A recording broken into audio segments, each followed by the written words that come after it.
Hi friends, welcome to Amudha kitchen. அமுதா கிச்சனில் என்ன பார்க்க போகிறோம்னா, தொட்டிலேயே கருணக்கிழங்கு வந்து எப்படி வளர்க்குறது ஆர்கானிக் முறையில் அப்படின்னு சொல்லிட்டு 1 மந்த்துக்கு முன்னாடி ஒரு வீடியோ அப்லோட் பண்ணியிருந்தேன்.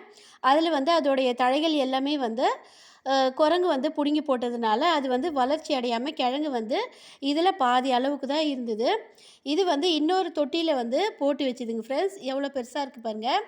இது நல்லா கரெக்டாக இதோடைய இப்போ எந்த கிழங்கு நம்ம பெரிய கிழங்கு வாங்கிட்டு வந்தாலும் இதோடைய மேல் பாகத்தை மட்டும் மெல்லிசாக கட் பண்ணி மண்ணில் வந்து அப்படியே வந்து நட்டு வைக்கணும். இப்படியே நட்டு வைக்கணும். நட்டு வச்சா செடி வந்து நல்லா அழகாக வந்து தழைகள் வரும் அருமையாக.